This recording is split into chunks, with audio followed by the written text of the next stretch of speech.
안녕하세요. 민쌤입니다. 입시에서 매우 중요한 과목 중에 하나가 바로 수학이죠. 그래서 초등학교 때부터 수학 공부 방법이나 학원을 선택할 때 많은 부모님들이 고민을 많이 하시더라고요. 그런데 그거 아세요? 중학교 때까지 학교 수학 점수가 90점에서 100점 정도 맞던 학생들 중에 고등학교 가면 실력이 뚝 떨어져서 일반고를 가더라도 3등급에서 심지어 5등급을 받는 아이들이 있습니다. 나름 고등학교 진학 이후에 열심히 수학 공부를 해도 점수가 잘 안 오르는 거예요. 어, 솔직히 이런 친구들은 공통점이 있습니다. 이미 중학교 때까지 수학 공부 방법이 사실 잘못되어 있었던 거죠. 잘못된 공부 방법 때문에 사고력을 향상시키지 못해서 심화된 수학 문제를 접했을 때 거기에 대한 대응을 잘 못하는 겁니다. 그런데 이런 수학 사고력은 하루아침에 향상되는 것이 아니에요.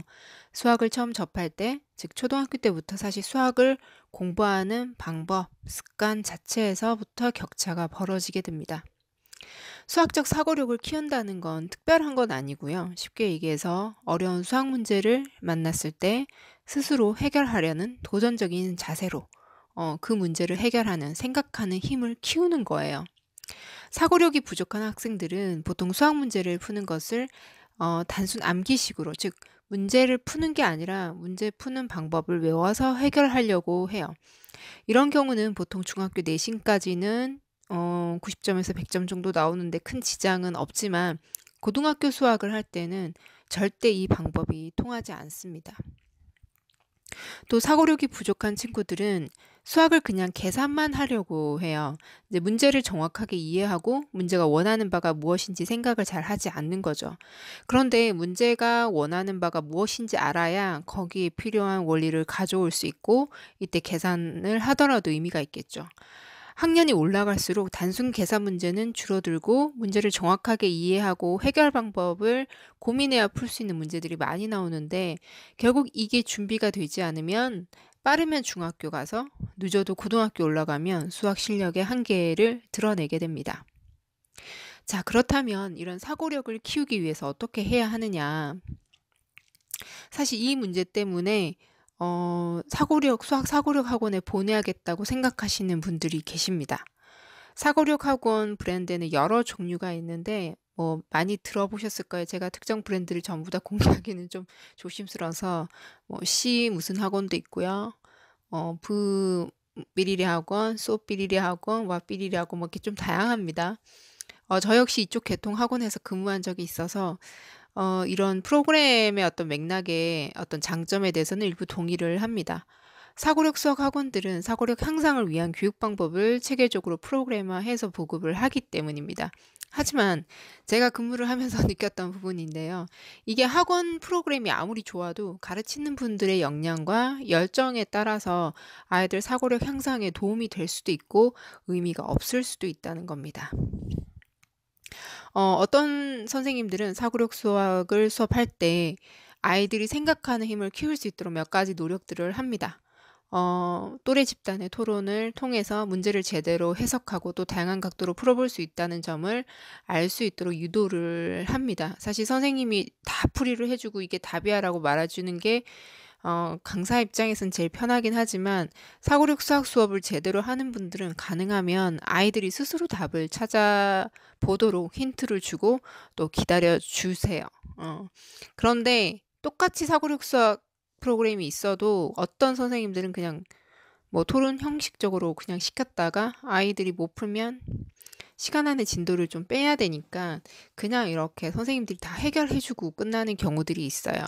심지어 아이들은 그냥 그걸 듣고 뭐 집에 가서 다시 풀어보거나 그런 것들이 없어요. 그런 장치들까지도 없으면 그 수업은 실제로 정말 무의미해지는 거거든요. 그래서 학원 선택보다 어떻게 보면 더 중요한 게 선생님이다, 강사의 역할이다라는 걸 좀 분명히 말씀을 드리고 싶어요.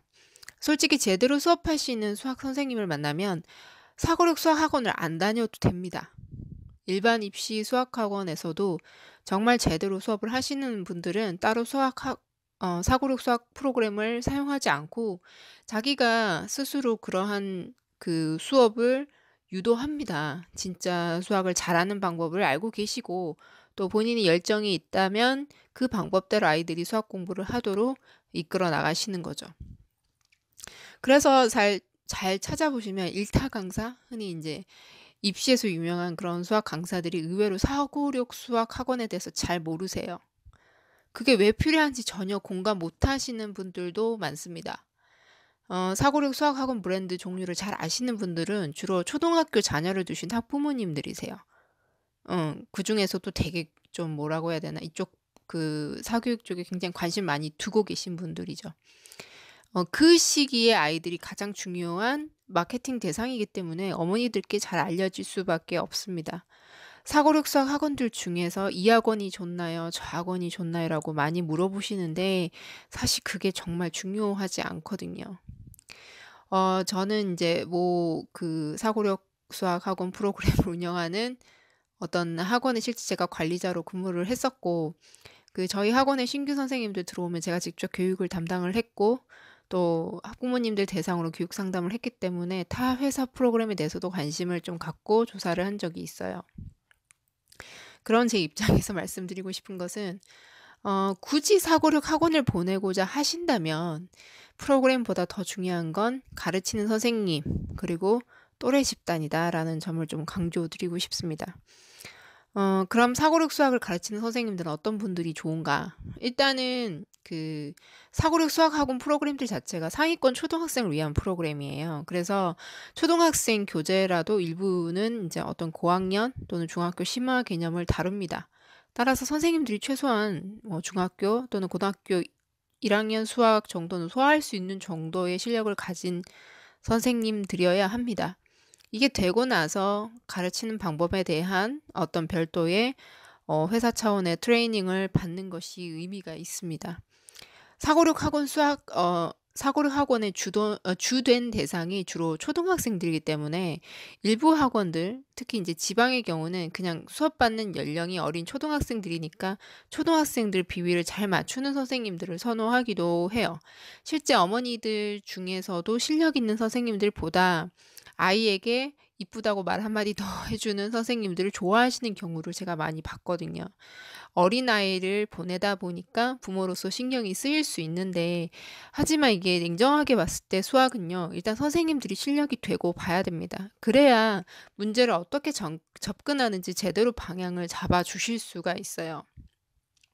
그리고 사고력 학원의 반 구성, 또래 집단도 수업 효과에 미치는 영향이 굉장히 큽니다. 선생님이 방향을 잡아주고 비슷한 또래 아이들의 토론을 통해 사고력이 확장되는 부분이 있거든요.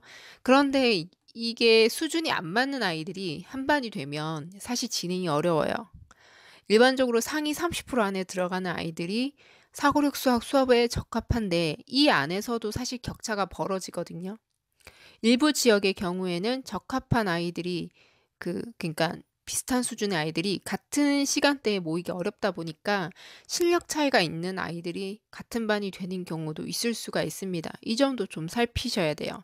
그래서 사고력 수학 학원을 보내시는 어머님들께서는 담당 선생님과 아이의 이야기를 좀 균형 있게 들어보시고 수업이 어떻게 진행되고 있는지 확인을 좀 하실 필요가 있겠습니다. 또 마지막으로 당부드리고 싶은 것은 사고력 수학 학원들이 보통 일주일에 한두 번밖에 수업을 안 하거든요. 그런데 수학 실력을 키우려면 매일 짧은 시간이라도 꾸준히 하는 게 좋습니다. 그래서 사고력 수학 학원에 보낸다고 거기에만 의존하시지 말고 집에서 아이 수준에 맞는 수학 문제집을 사서 꾸준히 풀리시는 게 좋고요. 보통은 교과 수학 학원을 따로 또 보내시는 경우가 있는데 아이가 부담을 너무 많이 느끼지 않는 선에서 학원 수업 시간과 공부량을 조정하시면 되겠습니다. 특히 초등학교 때는 많은 양의 문제를 풀리기보다는 이 사고력을 향상시키기 위해서는 한 문제를 풀더라도 좀 많이 생각할 수 있는 기회를 주는 게 더 중요하거든요. 그래서 그런 관점에서 좀 접근을 하셨으면 좋겠습니다. 결론적으로 사고력 수학 학원에 다닌다고 해서 다 도움이 되는 것은 아니다. 수학 실력을 향상시킬 수 있는 제대로 된 방법을 아는 강사에게 배운다면 어느 학원을 보내든 크게 상관이 없습니다. 수학 과목 특성상 그렇습니다. 특히 훌륭한 역량을 갖고 계신 분들이 어 어떻게 키워지냐면 일단 경험이 많아야 돼요. 치열한 노력으로 오랜 경험을 오랜 경험을 쌓아 나간 분들이시거든요, 그런 분들은. 그래서 인제 사실은 이런 경험을 할 수 있는 환경이 그 지역에 조성이 되어 있느냐, 이런 부분도 사실 좀 영향을 끼칠 수가 있습니다. 그래서 똑같은 프랜차이즈 학원이라 하더라도 서울과 지방에서 받는 교육 수준에 좀 차이가 있을 수 있고요. 또 같은 서울이든 같은 지방이든 그 안에서도 비슷한 또래들이 모일 수 있는 지역과 아닌 지역의 차이가 생길 수가 있다는 점을 감안하셔서 학원 선택을 하셨으면 좋겠습니다. 일반적으로는 자기가 거주하는 지역 안에서 좀 교육열이 강한 지역에 있는 학원들에 쪼끔 이런 아이들이 좀 몰리거든요. 그래서 외곽에 있는 학원들인 경우에는 좀 그런 학원들이 있다 하더라도 그 적절하게 수준에 맞는 학생들이 충분한 인원이 모이지 않는 경우들도 있더라고요. 그래서 그 지역마다 좀 특수성이 있을 수 있기 때문에 이 점을 좀 참고하시면 좋을 것 같아요. 그리고 여기서 오해하시지 않았으면 하는 부분은, 이거는 뭐 꼭 사고력 수학 학원에 꼭 국한된 건 아니고 모든 사교육의 어떤 수학 선생님 또는 뭐 다른 과목도 마찬가지인데, 서울이라고 해서 또는 명문대를 나왔다고 해서 그 수학 실력이 또는 그 과목의 실력이 더 출중하거나 잘 가르친다는 의미는 아닙니다. 요즘엔 지방에도 최고 명문대 졸업한 강사들 흔히 볼 수 있어요. 그런데 잘 보세요. 그 학벌이 그 강사의 인지도를 결정하지 않습니다. 그 좋은 강사들은 그 분야의 그 또래 아이들의 강의 경력이 일단 많아야 되고요. 또 시간만 많이 보낸다고 다 되는 건 아니고 그 시간 동안 얼마나 강사로서 성장하기 위해서 개인적인 노력을 많이 해왔는가가 굉장히 중요합니다. 그래서 출신 대학의 간판만으로 강사를 절대로 평가하시면 안 됩니다. 왜냐하면 지금 현재 어느 정도 그 자리를 잡고 계신 강사분들 때 명문대를 누가 갑니까? 예를 들면 수학 강사만을 생각했을 때 수학도 잘하고 다른 과목도 두루두루 성적이 좀 잘 나온 사람들이 그 대학을 가죠. 근데 사교육에서는 그 과목 하나로 평가한단 말이에요. 내가 영어는 조금 못하지만 그 수학만큼은 굉장히 그 뭐라고 해야 되나, 잘했고 또는 가르치는 방법에 대해서 내가 연구를 좀 많이 했고 이런 거에 따라서도 아이들이 체감하는 입장에서는 좋은 선생님의 기준은 달라질 수 있다는 거거든요. 그래서 이제 이 부분도 참고로 말씀을 드리고 싶습니다. 이 영상이 학부모님들께 그 뭐 수학 사교육을 선택하는 데 사실 도움이 되고자 만들었는데 하다 보니까 조금 더 혼란을 드린 건 아닌가 좀 고민이 되네요. 좀 자세하게 말씀을 드리려면 아이 상황에 따라서, 거주하는 지역에 따라서 좀 다를 수가 있기 때문에 이보다 조금 더 구체적인 부분에 대한 궁금증이 있으시다면 따로 문의를 주셨으면 좋겠고, 아이의 연령과 환경에 맞게 추가적인 조언을 드리도록 하겠습니다. 전 다음 시간에 다른 주제를 찾아뵐게요. 감사합니다.